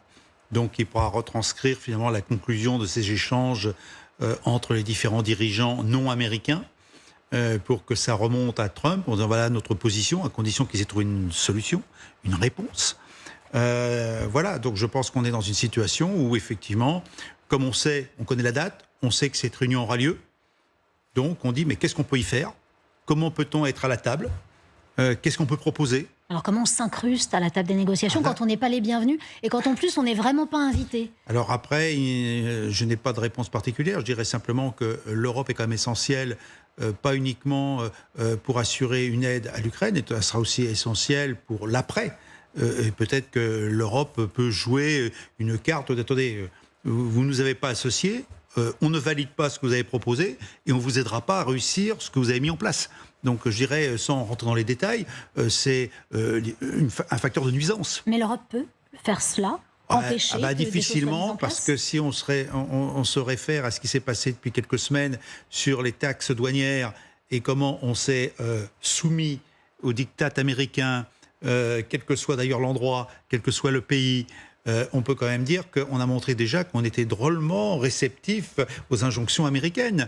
Donc je vois mal, effectivement, objectivement, comment on peut influer sur la vision trumpienne de la fin de guerre et sur ces relations amicales entre Poutine et Trump. Et donc, les sanctions, enfin pas les sanctions, les moyens de pression, les leviers, je ne les vois pas date d'aujourd'hui. En revanche, rien n'empêche d'être fort de proposition. Pardon, hein, mais à vous entendre tous autour de ce plateau, une question, comment est-ce qu'on en est arrivé là? Comment est-ce que l'Europe en est arrivée là? Peut-on aujourd'hui parler d'un déclin européen sur la scène internationale? Non. Pardon, mon général, si l'Europe ne peut pas influer sur les droits de douane, ok, on l'aura compris, mais le monde également, d'accord. Mais là, sur une guerre qui se joue sur notre continent, c'est tout de même dramatique de ne pas avoir une voix qui porte et qu'on entend. Pour avoir une voix, il faut avoir aussi de quoi avoir un levier. Nous payons l'aveuglement européen des années précédentes. C'est pas la guerre en Ukraine qui en est la cause, c'est simplement d'avant. Avant, on s'est toujours dit... Quel en est le révélateur. C'est un révélateur, voilà, mais comme à chaque guerre, hein, chaque guerre ou chaque crise, montre, mince, on ne l'avait pas vu venir, celle-là, il faut maintenant qu'on s'adapte. Et le problème, c'est que dans ce genre de situation, on ne s'adapte pas en 3 semaines, ni en 2 ans, c'est une affaire de 5, 10 ou 15 ans. Violeta Moscalou. Certes qu'on paye le prix des décisions politiques précédentes, mais en même temps, sans un sursaut de courage là maintenant, on va se faire manger par ces logiques prédatrices de part et d'autre d'où qu'elles viennent. La technologie aujourd'hui, on n'a pas de souveraineté sur la tech, le digital, le spatial, tout ce qui est défense, l'énergie, il faut qu'on se pose la question de notre souveraineté européenne et de se donner les moyens. Je pense que quand on est quand même 20% de l'économie mondiale, on a les moyens, il faut le courage et la volonté d'une décision politique forte. Ceux qui ne suivent pas, ils ne soient pas obligés, mais il y a quand même une coalition avec la majorité des pays européens qui semble consciente en fait de ce qui est en train de se jouer, et on ne peut pas rester comme ça les bras croisés et se laisser manger par ces... Vous avez l'espoir? Moi j'y crois, parce que je sais que tant qu'il y a au moins une volonté, un courage. On a parlé un peu d'histoire, Charles de Gaulle qui était seul en 40 à porter une voix pour dire il faut résister, donc c'est pas pour banaliser l'image du général, mais c'est juste pour dire qu'il nous faut du courage et il faut un leadership. Le président Macron, quand il a fait certaines déclarations de mémoire en février 2024, il était seul, on critiquait de part et d'autre tout, mais il faut avoir le courage de le dire. Il faut une impulsion. Aller chercher après les alliances et les construire, ça prend du temps, mais si on ne peut pas se résigner, on ne peut pas attendre, et au vu des enjeux et de cette logique prédatrice qui est vraiment en train de se propulser sur la scène mondiale. Avant même que nous apprenions que ce sommet allait avoir lieu, alors apparemment dans l'urgence, nous allons voir si tel est le cas, le président hongrois, M. Orban, avait émis de ses voeux qu'un tel sommet voit le jour rapidement, avant même que les dirigeants américains et russes puissent se rencontrer. Encore faut-il analyser aussi la position hongroise sur la question de ce conflit. Mais je vous propose qu'on l'écoute ensemble. Viktor Orban, regardez. Un sommet russo-américain pourrait avoir lieu prochainement. Et si ce sommet russo-américain a bien lieu, c'est une bonne chose, car cela permettra d'instaurer enfin la paix. Mais les Européens resteront en dehors de tout cela. Nous serons mis à l'écart dans la gestion des questions de sécurité de notre propre continent. Comment est-ce une bonne chose? Je continue d'insister pour que, dès que possible, un sommet russo-européen soit organisé, avant le sommet russo-américain. C'est le chancelier allemand et le président français qui devraient se rendre à Moscou pour négocier au nom de l'Europe. Alors, plusieurs choses. Au-delà du chancelier allemand et du président français qui, pour Viktor Orban, devrait négocier avec Vladimir Poutine. On l'évoque juste après. L'éveil de l'Europe, venant aussi de la Hongrie, de quoi est-ce que c'est symptomatique? En quoi est-ce que c'est intéressant? Je ne dirais pas intéressant, je dirais inquiétant. La position de Orban est inquiétante dans la mesure où ce n'est pas seulement la Hongrie, mais il exprime quand même ce qui s'est passé aux États-Unis, c'est-à-dire le populisme. Et le populisme n'est pas tombé du ciel sans raison. Le général disait un peu de manière cynique, mais assez juste, et je dirais encore une fois réaliste, que les Français s'inquiètent, oui, de leurs vacances et du frigo. Est-ce qu'il est plein ou non? Le problème, c'est que pour les classes moyennes, il y a de moins en moins de jours de vacances. Le frigo, pour remplir le frigo, c'est de plus en plus cher, ou pour certains, c'est carrément de moins en moins plein. Ça, c'est les magas. Hein. Aux États-Unis, c'est sérieux. Les gens n'ont pas encore faim, mais ils ont peur. Mais certains en France aussi. Alors, et certains, oui, on a vu les chiffres, la pauvreté augmente. Donc moi, j'irais jusqu'à dire, j'oserais dire que c'est ça le fond du problème aussi, c'est la déliquescence d'une grande partie des classes moyennes qui ne font plus confiance à leur gouvernement, non seulement dans toute l'Europe, mais dans tout l'Occident, y compris les États-Unis. Le résultat, c'est Trump. Et nous sommes en crise aussi de légitimité des gouvernements. On paye de plus en plus d'impôts qui deviennent extrêmement lourds sur les ménages pour de moins en moins de services publics, en constatant effectivement que les dirigeants, ils sont assez inefficaces. Et c'est l'illustration de la guerre en Ukraine. Et on se dit, finalement, si on avait quelqu'un comme Poutine... Et regardez autour de vous, tout de même. Regardez certaines chaînes de télévision françaises. Quand j'ai dit que Macron a eu du courage sur une certaine chaîne française, mais les boulets rouges qui ont été tirés par tous les journalistes qui avaient autour, qui sont tombés au-dessus, qui me sont tombés dessus sur le plateau. Regardez l'opinion publique, demandez autour de vous. Vous avez de plus en plus de gens qui disent... Je sais, oui, c'est populiste, mais c'est comme ça, il y a des raisons à cela. Oui, si on avait Poutine, ça ne se passerait pas comme ça. Et pourquoi, finalement, on en veut tellement à Poutine? Regardez les réseaux sociaux, ce qui se dit sur les réseaux sociaux. Ce n'est pas qu'en Hongrie. Mais il y a une raison à ça, effectivement, la crise de confiance institutionnelle et qui fait qu'on est en train de vivre un temps de mutation, de transformation, entre autres aussi des institutions qui sont les nôtres, démocratiques, pas parfaites, mais il n'y a rien de mieux d'inventer ailleurs. Mais il faut qu'on se pose ces bonnes questions et s'interroger aussi, aller chercher de façon un peu prospectiviste, excusez-moi le mot, de dire à quoi vont ressembler les institutions dans 10 ans, dans 15 ans, dans 20 ans. Ça ne sera pas un 21e siècle, on n'aura pas les mêmes institutions qu'au 20e. Ça ne sera pas la copie-coller. Même au niveau de... l'ONU, l'OTAN, l'UE, tout ça, ça a été construit dans la deuxième partie du XXe siècle pour répondre aux enjeux de la crise de la période. Donc maintenant, on est dans une grande crise au niveau mondial. Il y a des nouveaux enjeux et les prochaines institutions. L'Ukraine est aussi un théâtre et un laboratoire aussi démocratique, parce que quand on parle de la blockchain, on n'entend pas souvent ici sur votre plateau, mais il y a la finance décentralisée, il y a la crypto-monnaie qui amène beaucoup de choses. Ça amène aussi des implications qui sont déjà utilisées par les Ukrainiens du point de vue de la gouvernance décentralisée. Et quand on dit que la République aujourd'hui représentative, elle est en crise à cause de cette crise de confiance et qui fait que les électeurs, les citoyens regardent dans les extrêmes parce qu'ils ne font plus trop confiance à leurs dirigeants. Et donc, on est en train de réfléchir entre chercheurs, quand on s'interroge aux paramètres de la bonne gouvernance de demain, à quoi va ressembler la nouvelle forme de la République qui sera une République distribuée. Peut-être le peuple sera... Les citoyens seront plus proches de la prise de décision, on pourra les questionner plus souvent. En tout cas, le 19e siècle, c'était le siècle de la monarchie. 20e, on a mis en place la République représentative en fait, dans la démocratie. Le 21e siècle, ça sera une autre forme institutionnelle pour nos démocraties. Et on a intérêt à se poser aujourd'hui les questions de dire c'est quoi les problématiques, pourquoi ces crises de confiance, comment apporter des solutions et être les premiers à modéliser, à essayer de comprendre à quoi vont ressembler et comment les booster, comment redonner confiance en fait aux citoyens. Il y a un mot très important que vous avez prononcé, c'est le mot démocratie. Est-ce qu'on a les cartes aujourd'hui pour jouer dans un jeu où en face de nous, nous n'avons pas de démocratie? J'en veux pour preuve ce qui se passe en ce moment sur le terrain. Si Vladimir Poutine avait des idées d'expansion, on s'est beaucoup posé la question ici autour de ce plateau, on en a longuement parlé. Qu'a-t-il en face de lui? Des démocraties. Dans quelle mesure est-ce qu'on peut s'adapter à une guerre qui deviendrait plus large, mon général? Est-ce qu'aujourd'hui, nous avons les moyens de nous défendre alors que l'on évoquait ensemble pendant cet encart publicitaire rapide de ce qu'on appelle la projection de conscience? C'est ce que vous m'avez expliqué tout à l'heure sur ceux qui font la guerre, nos militaires.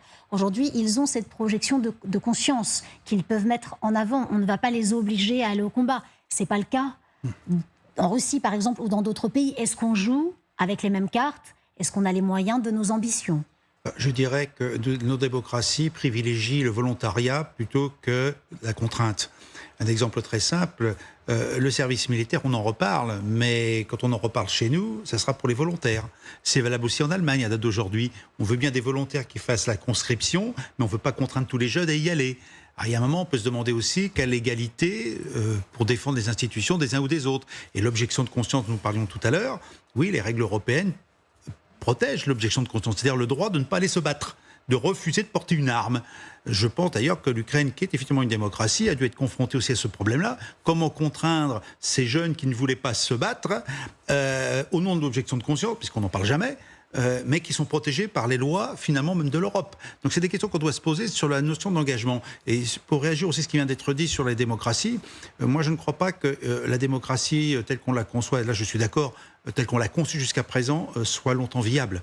Ça ne veut pas dire qu'il faut évoluer vers une démocrature, comme d'autres l'ont utilisé à un moment donné, mais il est certain que nos démocraties aujourd'hui ont besoin de se refonder. Et de se refonder, d'ailleurs, pas forcément vers plus de liberté.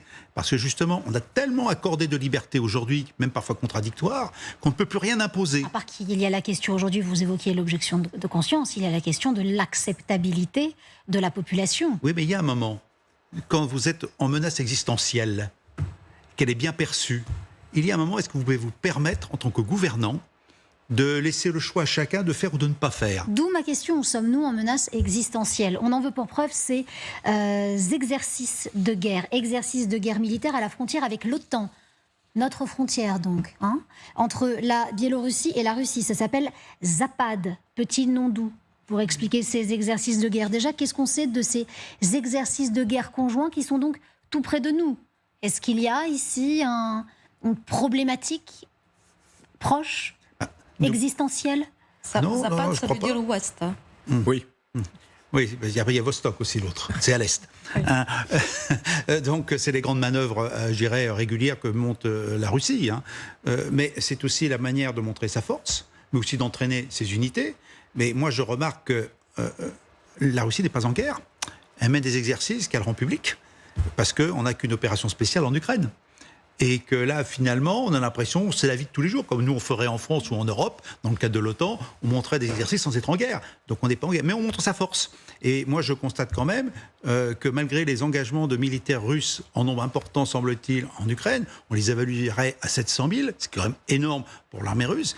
La Russie est encore capable de monter des exercices, alors je ne sais pas de quels effectifs, d'habitude c'est toujours gigantesque. Hein. Vostok, là, il y a 2 ans, c'était 300 000, je crois, militaires, y compris avec des participations chinoises, qui ont été largement médiatisées. Hein. Donc on est bien dans une démonstration de force. Bien sûr, avec la menace, on se dit, mais est-ce qu'ils ne vont pas refaire une attaque quelque part, comme ils l'ont fait avant l'Ukraine, puisqu'on avait des manœuvres qui ont duré quand même 8 à 10 mois, hein. Ce qui n'est pas très crédible, hein, peu importe, mais voilà. Donc, est-ce qu'ils ne vont pas recommencer sous l'image de la manœuvre une opération militaire pour de vrai? Bon, ça, je n'y crois pas. Mais néanmoins, on est dans la gesticulation, c'est-à-dire on montre l'armée russe, qui s'entraîne toujours. On va nous montrer du matériel sans doute parfaitement au point, qui fonctionne très bien, des soldats qui manœuvrent. Et puis, je conclurai aussi, on nous montrera peut-être une image d'un missile sol-sol à tête nucléaire, mais inerte. Merci pour ce pont rêvé. Sur ce son de Vladimir Poutine que j'ai envie de vous faire écouter aujourd'hui sur ces fameux missiles Orychnik. Vous savez, les derniers missiles haut de gamme russes qui peuvent porter des charges nucléaires, eh bien ils sont prêts, ils sont fin prêts. Et en plus, nous dit le président russe, ils sont facilement multipliables dans les usines russes. Regardez. L'Ukraine devrait courir vers Vladimir Poutine, le supplier de s'asseoir à la table des négociations et d'arriver à un accord. Sinon, dans 1 mois et demi, voire 2, je ne sais pas trop, il ne restera même plus de structures défensives en Ukraine. Les Russes vont tout détruire, tout saisir et avancer. Récupérer, pas saisir, c'est à nous. Alors ça, c'était un entretien entre les 2 hommes qui mènent donc des manœuvres à la frontière. Loukachenko dit à Vladimir Poutine, tout le moins devant Vladimir Poutine, la force de la Russie est incroyable. L'Ukraine n'a qu'à bien se tenir. Vladimir Poutine, lui, ne perd pas ses objectifs. Il dit non, on va surtout récupérer ce qui nous appartient. Mais en ce qui nous concernait et ce que j'évoquais juste avant que nous voyions ces 2 hommes parler, je vous évoquais ces fameux missiles. Ces missiles avec ses portées nucléaires possibles, les Orychnik. Et là, Vladimir Poutine, durant ce même entretien, va un peu plus loin et explique cette conception en masse de ce type de missile. On l'écoute. Nous avons produit le premier complexe en série, le premier Orychnik produit en masse, et il a été livré aux troupes. Maintenant, la série est opérationnelle. C'est le premier point. Deuxième point, nos spécialistes militaires bélarusses ont sélectionné un emplacement pour les futures positions. Les préparatifs pour ces positions sont en cours. Donc nous réglerons très probablement cette question d'ici la fin de l'année. Ça va vite la fin de l'année. Il nous dit ils sont produits en masse, ils sont livrés aux troupes et ils sont opérationnels.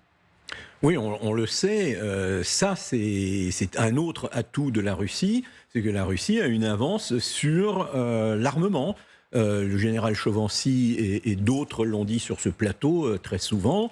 Il y a un réarmement réel de la Fédération russe en ce moment, et l'Europe en est consciente, mais a pris beaucoup de retard. Alors Orychnik d'un côté, et puis Skyfall de l'autre. Un autre missile révélé par un article dans le Kiev Post, avec le fait que ce nouveau missile, qui s'appelle donc Skyfall, est à portée illimitée et va peut-être bientôt être testé. Un mot peut-être, parce qu'on subodore beaucoup de choses, bien évidemment, mais en général, ça veut dire quoi, un missile à portée illimitée? Vous en avez déjà vu dans votre carrière des missiles à portée illimitée? D'où une grande interrogation dans mon esprit.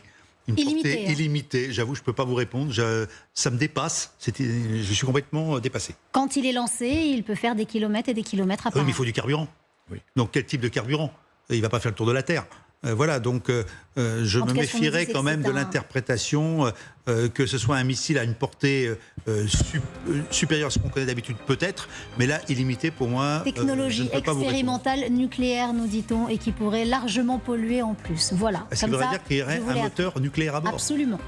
Ou alors c'est peut-être tout simplement un engin spatial qui effectivement peut se mettre en arbitre et larguer une bombe où on l'entend. On voit bien qu'effectivement la technologie devient presque illimitée du côté russe. Ça, on avait peur déjà de cela dès 1957, quand en octobre le Spoutnik a été lancé. C'est tout l'enjeu du spatial. Ça. Vous restez avec nous dans un instant, notre histoire du jour. Une histoire du jour qui fait froid dans le dos, une histoire qui nous emmène dans la République populaire de Louhansk, où il y a un catalogue dans lequel les Russes peuvent retrouver des enfants à adopter. On vous en dit plus dans un instant sur LCI.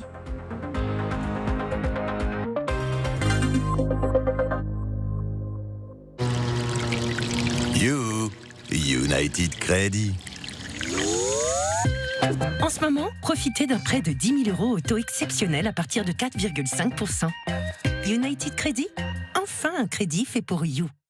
Mon histoire ressemble à celle de beaucoup de femmes. J'ai beau être Evelyne Thomas, j'ai les mêmes problèmes que tout le monde. Je n'arrive pas à perdre du poids correctement. Un jour, j'en ai eu marre, j'ai décidé d'appeler Comme J'aime. Ils m'ont accompagné, regardez le résultat, 13 kilos en 4 mois. Je revis. 13 kilos sur la balance, ça fait un effet waouh quoi. Et 13 kilos sur le corps, tout d'un coup, vous vous sentez allégé. Petit à petit, ça a changé ma vie. Voilà, c'est top. Vraiment, j'ai que ça à dire. Alors, si vous voulez faire comme moi, rendez-vous sur commej'aime.fr. commej'aime.fr. Quoi? Tout ça? Pour ce prix? Je peux voir? Il y en a encore que ça étonne. Leclerc est moins cher que Carrefour, Intermarché ou Lidl par exemple. Et chez vous, vérifiez qui est le moins cher sur l'appli Mon Leclerc. Leclerc.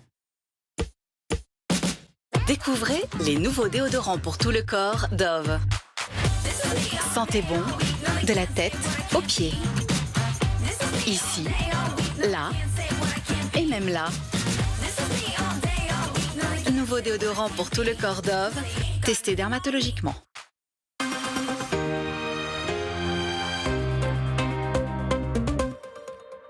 Vous voyez ce caillou?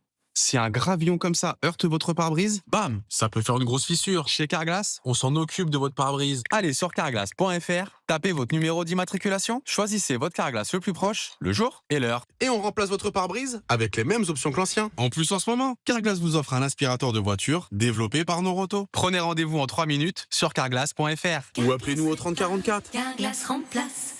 Hydralin présente Conversations intimes. Waouh, t'as l'air super équilibré. Oui. C'est grâce à quoi? Yoga? Méditation? Mais non, c'est Hydralin naturellement doux avec 99% d'ingrédients d'origine naturelle. Alors Alicia, comment fait-on pour perdre du poids? En théorie, c'est très simple. Il faut un déficit calorique pour créer un choc pondéral, à savoir consommer moins de calories qu'on en dépense. Ouais, mais en pratique? En pratique, il faut faire les courses, il faut cuisiner, peser les quantités. Et c'est là que Comme J'aime fait toute la différence. Effectivement, fini la charge mentale, tout est clé en main. Et je peux vous dire que ça fonctionne, ça marche. J'ai perdu 10 kilos et surtout, je ne les ai jamais repris. Alors commandez-les maintenant, les repas sont à partir de 3,92 €. Rendez-vous sur commej'aime.fr, commej'aime.fr. C'est important le .fr. De retour sur le plateau d'LCI Direct, ravi de vous accompagner jusqu'à 18h. Il est le moment de vous parler de notre histoire du jour, une histoire qui bien évidemment fait froid dans le dos. C'est une histoire qui nous emmène dans la République populaire de Louhansk. C'est une région ukrainienne occupée depuis 2014 par la Russie et dont l'annexion a été proclamée par Moscou en 2022. C'est précisément là que, selon une ONG ukrainienne, près de 300 enfants seraient recensés pas n'importe où, sur un catalogue russe du ministère de l'Éducation locale. Dans ce catalogue, il y a la photo de l'enfant, il y a son âge, sa couleur d'yeux, de cheveux, même ses principaux traits de caractère, en vue de faire adopter ces enfants de ces régions occupées par des familles russes. Regardez ce qu'affirme Mykola Kuleba. Mykola Kuleba est le fondateur de l'ONG Save Ukraine qui a donc révélé cette histoire au grand jour. Il dit « La Russie ne cherche même plus à s'en cacher, elle pratique ouvertement, dit-il, le trafic d'enfants ukrainiens. Ils sont filtrables, triables, sélectionnables. Ce n'est pas de l'empathie, c'est un trafic d'enfants sponsorisé par l'État. » Violeta Muscalo, qu'est-ce qu'on sait précisément de ce catalogue et de ces enfants? Quelles sont les voix qui s'élèvent en Ukraine? C'est horrible.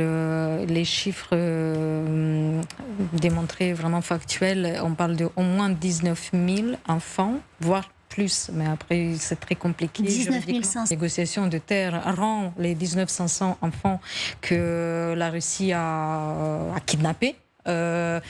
Ça serait peut-être une très bonne chose, parce qu'autrement, ce sont des enfants et des vies perdues. Il y a très peu, quelques centaines seulement, qui ont pu être retrouvés, mais avec des ONG, effectivement, qui travaillent au péril de leur vie, essayer d'avoir quelques contacts. C'est très compliqué d'avoir des personnes de confiance de l'autre côté. Donc la question de l'humanisme, en fait, et la question de l'humain est vraiment au cœur. Et donc, peut-être que le 15 août, au moins, il pourrait être, commencer par une preuve de bonne volonté. Le 15 août, ce sommet entre le dirigeant américain âgé de 0 à 17 ans est présenté comme soit des orphelins, qui auraient donc perdu leurs parents, les parents qui habitaient dans les régions occupées, ou alors des enfants privés de soins parentaux. Moi, j'interprète ça et je rends hommage à Violeta. Nous nous connaissons justement sur ces sujets pour avoir essayé de nous occuper d'enfants que nous avons pu faire venir en France, qui risquaient d'être tout simplement occupés par les forces de la Fédération de Russie. Donc je pense qu'il y a tout simplement des orphelinats qui ont été pris au cours des combats, et donc ces orphelins ont été dirigés ailleurs, évacués ou plutôt déportés ailleurs. Mais aussi, il faut dire qu'il y a on le sait, il y a d'autres ONG qui ont documenté des kidnappings, tout simplement. Il y a des enfants qui ont été pris à leurs parents, ou des parents tués par les soldats. Les parents ont été tués par les soldats, les enfants ont été épargnés. Il faut savoir aussi que ce type et c'est à une échelle beaucoup plus grande que tous les chiffres qui viennent d'être cités. Il y a beaucoup plus d'enfants qui n'ont pas été répertoriés, mais on sait qu'il y a des chiffres assez massifs et effrayants. Alors justement, comment est-ce qu'on arrive à documenter les ONG, heureusement, il y a moyen de savoir, justement, là... quand effectivement on met en vente des orphelins comme ça, eh bien ça va finir par se savoir à l'âge de l'Internet. Unis, l'URSS repris par la Fédération de Russie, dont est signataire. Donc c'est un crime de guerre, crime de génocide. Nathalie Schrin, vous venez de nous rejoindre. Vous êtes française d'origine ukrainienne. Madame, soyez la bienvenue. Vous êtes membre de 4 associations ukrainiennes, dont des femmes ukrainiennes en France. Cette question des enfants, vous la connaissez bien parce que vous-même vous vous occupez d'orphelins ukrainiens. Pour casser tout ça. Et là c'est pareil, ces petits Ukrainiens, on leur interdit de parler la langue, on leur interdit de parler entre eux. C'est un peu comme en Union soviétique où on n'avait pas le droit de parler de la famille si on avait des membres de sa famille, etc. à l'étranger, ça devait être... C'est un reset de cerveau, en fait, on doit... Oui, on leur lave le cerveau et ils ne sauront plus qui ils sont. Nathalie Schrin, pardonnez-moi, Monsieur Gosbet, je reviens vers vous dans un instant, mais sur ce chiffre, 19 500 enfants non déportés à ce jour, ce sont les derniers chiffres qui auraient été donnés par Kiev à nos confrères du Kiev Post. Vous dites non, c'est beaucoup plus que ça. Ah, ça c'est juste les enfants dont on a les noms, dont on est sûr, on a des noms, des dates de naissance, etc. Mais encore une fois, moi j'ai entendu des chiffres non officiels de 300 000 personnes, enfants, etc., etc. Là, c'est juste et uniquement des noms dont on est sûr, on a peut-être même les photos, etc. On a pu tracer. Pour certains, on sait où ils sont à peu près en Russie, etc. Mais la plus grande partie, dans ces zones pourquoi l'Ukraine veut récupérer les zones occupées, c'est pour justement protéger les populations, les enfants et faire ramener tous ces enfants. Il y a des programmes. Donc oui, effectivement, c'est un gros problème dont on a à gérer. Et d'ailleurs, moi, on vient de remettre au bus des enfants qu'on fait amener tous les ans. On a des enfants qui viennent tous les ans pour se reposer d'Ukraine, de mais pas Kiev. Des régions occupées. Hein. Non. Ça, c'est les enfants orphelins de père en général, ou de mère, ou de les deux, qui sont morts à la guerre, et on les... Sociales, effectivement, et qui incitent les Russes à venir trouver ici leur enfant et leur offrir, dit la boucle Télégramme, un avenir radieux. On va vous montrer ce à quoi ça ressemble. Alors, il faut savoir que cette boucle Télégramme, elle a été bloquée dans notre pays. Elle a été bloquée en France, de façon à ce qu'on ne puisse pas rentrer à l'intérieur. Un retour inconditionnel, c'est le crime contre l'humanité. On ne peut pas discuter, on ne peut pas laisser ces enfants comme ça, zombifiés après par tout ce qu'ils font pour leur faire oublier leur identité. Déjà que le peuple russe, quand il est confronté à tout ce qui passe à la télé, à leurs médias et tout ça, depuis des années, on les nourrit au biberon de la haine, et au final, ils perdent vraiment leur capacité de vraiment faire la part des choses entre ce qui se passe et ce qu'on leur raconte à la télé. Et les enfants, ils sont un grave danger, en fait. Hein, donc, utiliser les enfants comme arme de guerre. Et je voulais aussi ajouter que déjà l'Ukraine avait connu ça pendant la période soviétique. On enlevait tous les papiers des gens. On les brûlait. Il y a beaucoup d'églises, de registres d'églises, etc., qui ont été brûlés pendant l'Union soviétique. Donc on a même moi, j'ai du mal à retracer où étaient ne serait-ce que mes arrière-grands-parents. C'est compliqué. Donc ces enfants-là, ils vont avoir ne serait-ce qu'une mémoire non mémorielle, mais une mémoire ancrée en eux d'un manque de quelque chose. Ils vont avoir des problèmes psychologiques qu'ils vont même pas savoir, des problèmes même peut-être médicaux, etc. On peut pas faire nos frères et sœurs en Ukraine. C'est peut-être l'idée. Pourquoi vouloir russifier la jeunesse des territoires occupés ? Mais parce qu'ils n'ont pas d'enfants. Oui. Donc il faut bien créer des soldats pour se battre contre nous. Vous voulez dire que ce sont des soldats que l'on crée aujourd'hui ? Bien sûr. C'est presque comme les enfants soldats en Afrique. Hein. Vous connaissez bien Violetta, l'Afrique. Hein. On voit des phénomènes pareils, des factions qui enlèvent des enfants. Ils les forcent même à tuer. Pour essayer de retrouver et retracer tout ça, je pense qu'on n'arrivera pas à tous les retrouver. Ça, c'est clair et précis. Si déjà on arrive à retrouver la moitié, ça serait déjà très bien. Moi, j'ai évidemment les 19 000, peut-être qu'on arrivera à les retrouver parce qu'on a les noms, les photos. Il y a une traçabilité. Les traçabilités. Oui. Avec un état civil. Oui. Ça sera au petit bonheur la chance, à mon avis. Oui, hélas. Ça, je suis désolée, mais je suis très bousculée parce que ça me renvoie à l'histoire familiale et à ma grand-mère que j'ai vue quand j'étais petite et qui pleurait parce qu'elle n'a jamais vu une partie de ses frères qui n'ont pas pu revenir dans notre village natal parce qu'à la fin de la guerre, ils se sont retrouvés blessés, notamment un en Allemagne et puis après envoyés à la Ciotat pour se soigner dans un hôpital militaire. Donc en fait, quand je pense à la tragédie des familles, quand ils sont... même si parfois on sait où est la personne, mais que si cette frontière entre la Russie et l'Ukraine, cessez le feu ou pas cessez le feu, mais je veux dire, s'ils ne peuvent pas se retrouver, la famille qui reste éclatée comme ça, ça fait très mal. Merci à tous les trois. Merci Général. Merci à vous Violetta Moscalo. Merci Oleg Gozbev de m'avoir accompagné. Vous restez avec moi, Nathalie Schrin. Dans un instant, nous nous retrouvons pour notre grand dossier qui est donc dédié à cette rencontre au sommet entre Vladimir Poutine et Donald Trump. On vous rappelle juste cette date. Ce sera le 15 août prochain. Ce lieu, l'Alaska. Et vous allez voir dans notre grand dossier que l'Alaska, c'est un lieu très, très stratégique et pour les Américains, mais aussi pour les Russes. À tout de suite pour votre grand dossier.